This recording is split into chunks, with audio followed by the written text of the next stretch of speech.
le dimanche 19 novembre et le 25 novembre en déplacement. Le TP Mazembe va commencer cette finale à la maison. C'est la principale information au pays, en RDC, même sur le continent africain.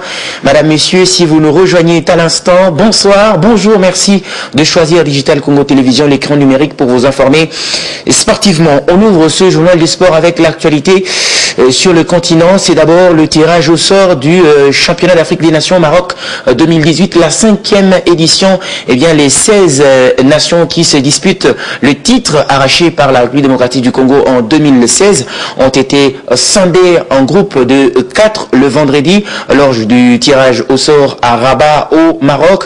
Le pays justement organisateur, c'est le Maroc, a hérité de la Mauritanie, le Soudan ou encore la Guinée pour le compte du groupe A. Je propose donc ce qu'a été la cérémonie du tirage au sort dans cet élément concocté par Michel Morabou et Guy Excellente. La salle de fête de l'hôtel Sofitel de Rabat a servi de cadre pour cette grande cérémonie de tirage. Les 16 qualifiés ont pu connaître la feuille de route, leur adversaire concernant la phase finale. Mustapha Hadji et son compatriote choisis pour cette cérémonie ont eu de mains lourdes pour tirer certaines formations qui ont été réparties dans leurs groupes respectifs. En groupe A, seul le Maroc, pays hôte, dans le groupe, n'a participé à plus d'une édition. 2014 en Afrique du Sud, éliminé en quart de finale, et 2016 au Rwanda, sorti au premier tour. Les 3 adversaires du Maroc dans le groupe seront à leur 2e participation en 2018. Il s'agit de la Guinée-Conakry, 4e au Rwanda en 2016, après avoir été éliminé en demi-finale par la RDC. Les Soudan et la Mauritanie font aussi partie du groupe A. On note la présence d'un petit poussé, entre guillemets.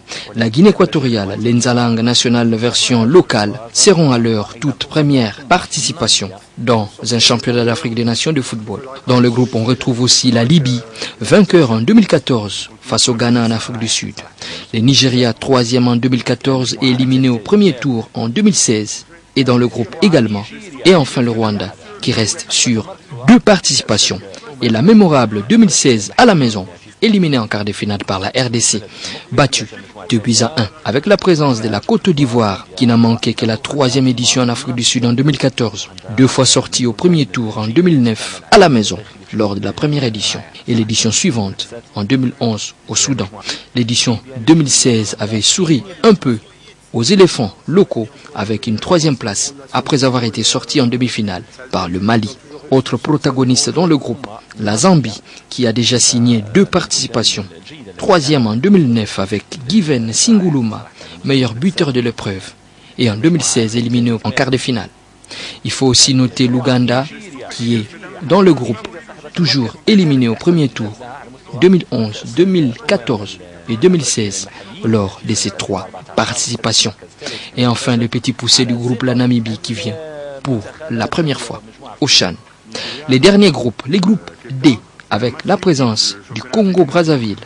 Une seule participation, 2014, logé dans un groupe très difficile, composé du Ghana, de la Libye et de l'Éthiopie. Le Congo-Brazzaville n'avait pas eu la chance de survivre après le premier tour. On note aussi la présence de l'Angola dans le groupe D, finaliste en 2011, battu par la Tunisie 3-0 et une sortie au premier tour en 2014. Le Cameroun a 2 reprises sorti en quart de finale lors de ces 2 participations sur les 4 éditions organisées déjà par la Confédération africaine de football. Il faut aussi noter la présence des étalons du Burkina Faso, sortis au premier tour lors de leur unique participation en 2014 en Afrique du Sud. Au finish, on note dans le groupe A la présence du Maroc, de la Mauritanie, de la Guinée et du Soudan. L'autre groupe composé de la Libye, du Nigeria, de la Guinée équatoriale et du Rwanda. Dans un autre groupe, la Côte d'Ivoire, la Namibie, l'Ouganda et la Zambie. Et enfin, le Congo-Brazzaville, l'Angola, le Cameroun et le Burkina Faso.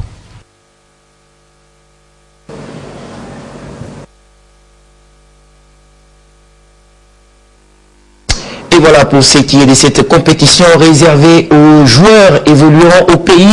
Une compétition que la RDC, à laquelle la RDC ne va pas, en tout cas, participer et même jouer au pays justement. En RDC, le championnat se poursuit. Ce samedi, sur la pelouse du stade Chikisha de la Boudine 4, l'on a joué entre Océan Pacifique de Mbuji-Mayi et la formation de la jeunesse sportive groupe Bazano. Victoire à l'arrivée des Miniers de Bazano, 1-0, grâce notamment à Katamboa qui a inscrit l'unique but de la rencontre à la 8e minute des jeux, puisque le score à la mi-temps 1-0, et bien le score est resté définitif 1-0.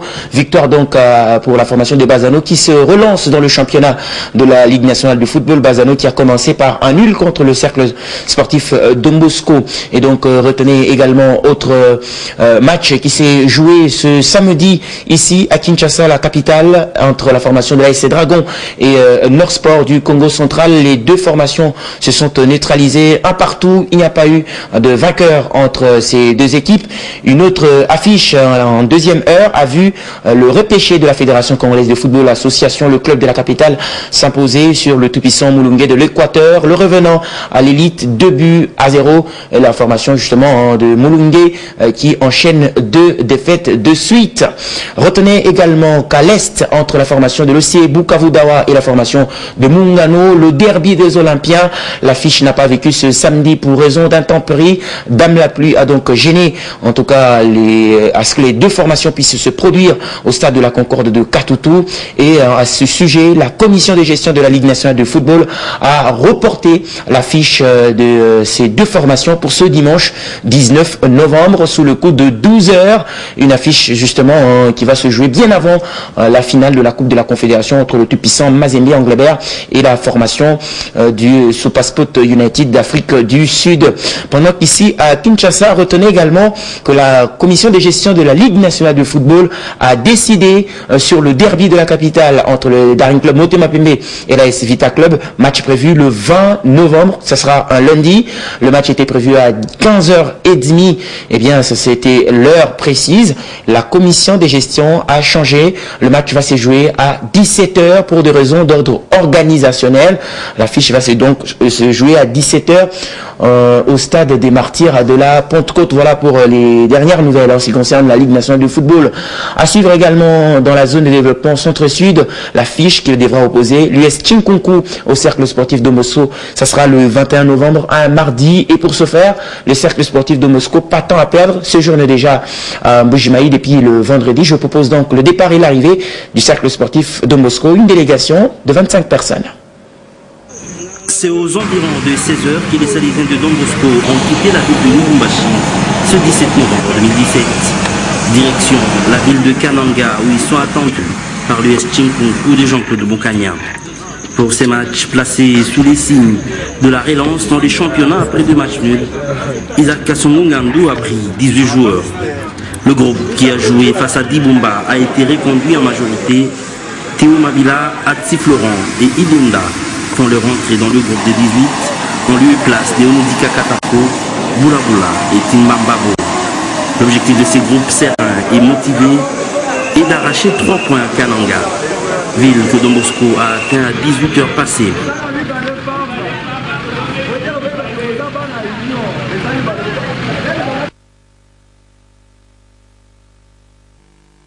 Et voilà pour les cercles sportifs de Moscou. Les Salésiens qui séjournent déjà à Mbuji-Mayi. Je rappelle également que les Salésiens ont pas très bien démarré cette 23e édition. 2 nuls d'affilée, notamment contre la JS Groupe Bazano lors de la première journée. Et le récent match contre la C Dibumba de Chikapa, un partout, match joué au complexe Omnisport Frédéric Kibassa à Maliba. Retenez également pour la suite de la compétition, on va le voir pour le compte de la zone de développement centre-sud. Il y a également des matchs à l'horizon, notamment entre la formation de Lupopo et la Sidi Bumba, un match qui va se jouer le lundi 20 novembre au complexe Omnisport Frédéric Kibassa Maliba. Et un jour plus tard, le 21 novembre, on va jouer entre l'Union sportive Chinkunku et le cercle sportif de Moscou. On lui disait tantôt que les Salésiens sont déjà à Mbuji-Mayi. Et pendant ce temps, on va jouer ici à Kinshasa. Ça sera le lundi 20 novembre entre le Daring Club Motema Mapembe et l'AS Vita Club, un match qui va se jouer à 17h heure locale au stade des Martyrs de la Pentecôte, selon le dernier communiqué publié par la commission de gestion de la Ligue nationale de football. On va parler à présent de la finale de la Coupe de la Confédération. Eh bien, c'est celle-là qui nous intéresse de plus près ce week-end. C'est l'affiche qui va donc, en tout cas, atteindre plus de monde. La finale oppose le tout-puissant Mazembe Angleterre et le Supersport United d'Afrique du Sud. Le tout-puissant Mazembe qui va jouer sa 3e finale de suite. 2015, Ligue de Champions, 2016, Coupe de la Confédération. 2016, eh bien, Coupe de la Confédération. Et sur les deux finales, les deux dernières finales, le tout-puissant Mazembe n'a fait que s'imposer, et donc une 3e finale contre le Supersport United qui joue d'ailleurs sa toute première finale depuis sa création en 1985. Il y aura finalement d'un côté Miayo Kazembe qui va jouer sa première finale en tant que entraîneur, puisqu'il a joué plusieurs finales avec le tout-puissant Mazembe comme joueur, lui qui va finalement apporter son expertise sur le banc du tout-puissant Mazembe. Il a d'ailleurs gagné, je le rappelle, la Ligue nationale de football, le championnat d'élite en République démocratique du Congo la saison dernière. Il va donc jouer sa première finale sur le continent avec le tout-puissant Mazembe. Une opportunité pour lui de se mettre encore en valeur au profit du tout-puissant Mazembe Angleterre. Le tout-puissant Mazembe qui a d'ailleurs reçu la visite avant la finale contre le Supersport, un match qui va se jouer le dimanche. L'équipe a reçu la visite du gouverneur de la province du Haut-Katanga. Vous le savez, l'équipe est donc dans la province du Katanga. Et donc, quoi de plus normal que le gouverneur de la province du Katanga puisse visiter cette formation qui fait la fierté de la province avant la finale. Je vous propose donc cet élément de la visite du gouverneur. Alors donc, on va passer à autre chose. On va parler du championnat de l'entente urbaine de football de Lubumbashi avec notamment cellule du leader, l'Étoile Jaune, qui a donc calé devant la formation de Blessing. Score au finish, 1-1, résumé avec notre correspondant sur place, Guillaume Norbert Kazadi. Blessing Football Club, Sporting Club Étoile Jaune, c'était un match au sommet entre le 3e et le 1er au classement. Le Sporting investit vite le camp des Bleus et Blancs et sur de balles arrêtées, il bute sur le gardien Baoma. Même sur ce centre venu de la gauche, le gardien de Blessing renvoie le ballon dans les pieds de Guy Banza, mais sa frappe s'envole dans les décors. Et sur son unique occasion dangereuse de la première période, Yann Kizainga est fauché dans la surface de réparation. L'arbitre indique penalty. John Koulou ne tremble pas et trompe le gardien d'Étoile Jaune.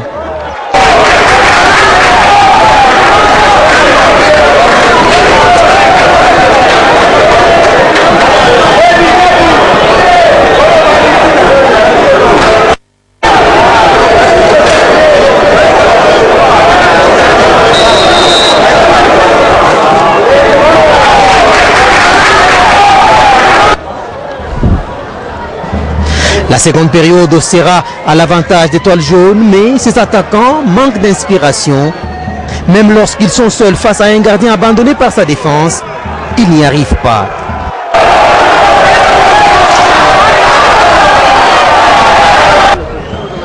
Mais sur ce centre venu de la gauche, dans le temps additionnel, le gardien de Blessing se loupe. Eli Kataï au second poteau égalise pour son équipe.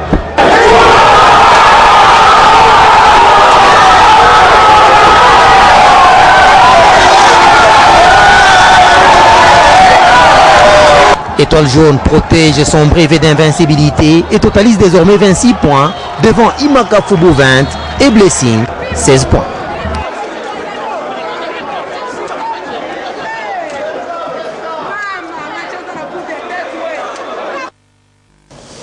Et voilà donc ce résumé qui a porté la signature de Guillaume Norbert Kazadi. On reste à Lubumbashi pour parler de la finale de la Coupe de la Confédération. Je rappelais tout à l'heure que le gouverneur de la province du Haut-Katanga, Célestin Pandé, a visité l'équipe du tout-puissant Mazembe, appelée à jouer la finale allée de la Coupe de la Confédération ce dimanche 19 novembre. Reportage. C'est toi qui es le Dieu de la victoire. Je sais que sans toi, nous ne pouvons rien faire. Mais avec toi, nous vaincrons. Je suis en train de dédier cette victoire de demain entre tes saintes mains. Célestin Pandekapopo a fait cette prière à Futuka, lieu d'internement du tout-puissant Mazembe, 24 heures avant le match que les Corbeaux vont livrer face au Super Sport d'Afrique du Sud dans le cadre de la finale allée de la Coupe de la Confédération africaine. Le gouverneur Dio Katanga a accompagné son vice-gouverneur Jacques Alinga Mambepa et le commissaire provincial en charge des sports Serge Tchembo Kondé a apporté, au-delà du soutien moral et spirituel, un appui financier de l'ordre de 40 000 $ américains aux ambassadeurs RD congolais dans la Coupe de la Confédération. Nous sommes venus encourager l'équipe, leur adresser le message du numéro 1, le sportif numéro 1, qui est le chef de l'État, Joseph Kabila Kabange, qui dit non, vous devez gagner la rencontre de demain. Je suis en train même de pronostiquer 2-0, ça va nous épargner au match retour. Un de ses coéquipiers, le capitaine du tout-puissant Mazembe, Renford Kalaba, a remercié le gouvernement provincial pour son soutien. Nous sommes très satisfaits par la visite de l'autorité provinciale avant ces grands matchs. Il nous a encouragés et nous, de notre côté, nous ferons de notre mieux pour produire un bon résultat. Que tous les fanatiques se rangent derrière nous. Avec cette En bref, venons-en au basketball avec le championnat d'Afrique de clubs champions qui se déroule à Luanda, en Angola. En bref, et en illustration, eh bien, les quarts des finales se sont joués sur place. First Bank, victoire justement de la formation de Kenya Port de First Bank, 84 contre 63. GSP d'Algérie qui est tombé devant Ferroviaro, 83 contre 56. La finale, les demi-finales interviennent ce samedi. Primero d'Agosto contre First Bank, Interclub et Ferroviaro.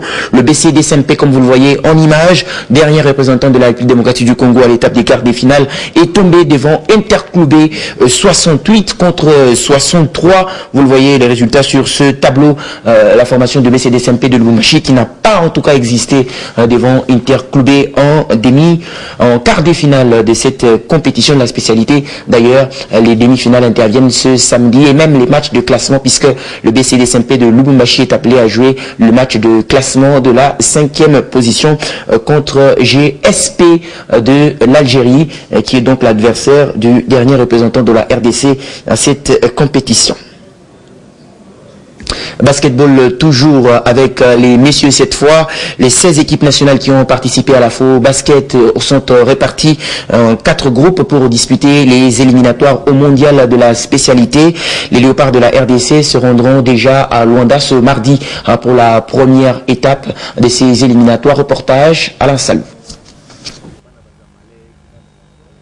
Engagés aux éliminatoires de la Coupe du Monde des Nations de basketball messieurs Chine 2019, les Léopards seniors de la spécialité se déplacent mardi à Luanda en Angola pour disputer la première étape de la compétition. Sur place au pays des Joao Lourenço, ils vont affronter tour à tour le Maroc, l'Angola et autres nations. Voilà qui justifie leur présence ce vendredi matin au Stadium de Martyrs où le coach Charlie Bouzangou affine le groupe des locaux qui fera jonction avec le groupe qui viendra de l'extérieur. Ouais, tant bien que mal, malgré quelques petits soucis, on avance. Lesquels vous parlez des soucis?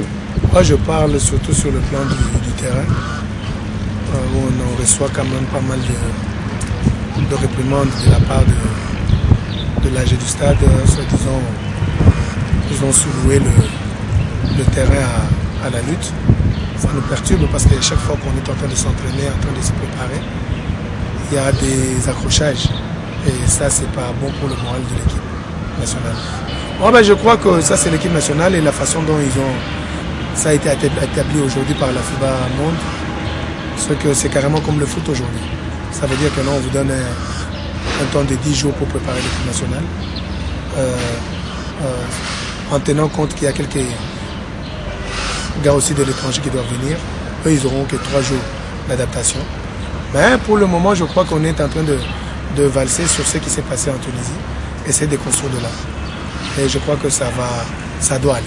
Sachez qu'à l'issue de cette première étape des éliminatoires, une seule équipe, la dernière classée, sera éliminée. Les 12 rescapés qui sortiront des autres groupes seront éclatés en 2 groupes de 6 pour jouer en aller et retour. En vue de sortir au finish, le représentant valeureux du continent. Car finaliste au récent Afro Basketball Tunis 2017, les léopards congolais auront des arguments à faire valoir à Luanda devant Marocains et Angolais présents dans le groupe. Juste après ces éliminatoires à Luanda, Max Munanga, l'excellent meneur congolais, va s'envoler pour l'Algérie où son contrat avec Mouloudia Béjaïa a été reconduit.